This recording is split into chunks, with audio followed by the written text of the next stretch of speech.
राध्या और प्रथम के घर वापस आते ही निहारिका के उड़े होश। ऐसे में प्रथम के सामने आया निहारिका का काला सच।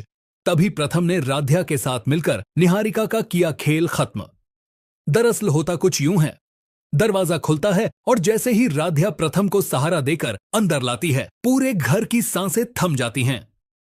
एक पल के लिए किसी को यकीन ही नहीं होता कि प्रथम सच में वापस आ गया है।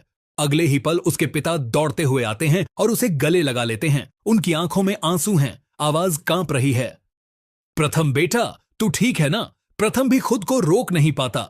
वह अपने पिता के कंधे पर सिर रख देता है, जैसे सारी तकलीफ उसी पल खत्म हो गई हो। घर का माहौल भावनाओं से भर जाता है। उधर अहम धीरे धीरे आगे बढ़ता है। कुछ पल तक वह बस प्रथम को देखता रहता है, जैसे अपने ही भाई को खो देने का डर अभी भी उसके दिल में जिंदा हो। फिर अचानक वह दौड़ कर आता है और प्रथम को गले लगा लेता है। मुझे माफ कर दे यार, मैंने तुझे बहुत गलत समझा। प्रथम भी उसे कसकर पकड़ लेता है। सब ठीक हो जाएगा भैया। दोनों भाइयों की आंखों से आंसू बह रहे हैं, लेकिन यह आंसू अब दर्द के नहीं बल्कि सुकून के हैं। यह सब देखकर राध्या की आंखें भी नम हो जाती हैं। उसके चेहरे पर पहली बार सुकून दिखता है, क्योंकि उसने सिर्फ अपने पति को ही नहीं बचाया, बल्कि इस घर के टूटते रिश्तों को भी जोड़ दिया है।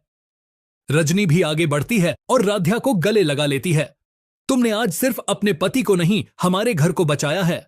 राध्या चुपचाप सिर झुका लेती है। उसके लिए यही सबसे बड़ी खुशी है। कुछ देर के लिए लगता है जैसे सब कुछ ठीक हो गया। घर में फिर से खुशियों की वापसी हो गई। लेकिन कहानी यहीं खत्म नहीं होती। अचानक दादी की नजर उस सूटकेस पर पड़ती है जो राध्या अपने साथ लाई थी। दादी शक भरी नजरों से पूछती हैं, राध्या, ये वही पैसे हैं ना जो तुम लेकर गई थी? घर का माहौल फिर से थोड़ा गंभीर हो जाता है। राध्या एक पल के लिए चुप हो जाती है। उसे खुद समझ नहीं आता कि क्या जवाब दें। तभी निहारिका धीरे धीरे आगे बढ़ती है और अपने अंदाज में बात को मोड़ देती है। वह कहती है, मुझे तो शुरू से ही कुछ गड़बड़ लग रही थी। आखिर इतने बड़े गुंडों ने बिना पैसे लिए प्रथम को कैसे छोड़ दिया? उसकी बात सुनकर सब एक दूसरे की तरफ देखने लगते हैं। दादी का शक और गहरा हो जाता है। कहीं ऐसा तो नहीं कि राध्या ने हमसे कुछ छुपाया है? राध्या घबरा जाती है। वह कहना चाहती है कि उसने जो किया सिर्फ अपने पति को बचाने के लिए किया, लेकिन हालात फिर उसके खिलाफ होते नजर आ रहे हैं।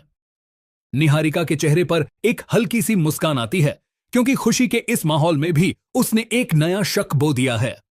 अब सवाल यह है, क्या राध्या सच बता पाएगी? क्या सूटकेस का राज सामने आएगा? और क्या निहारिका की यह नई चाल फिर से इस घर की खुशियों को छीन लेगी?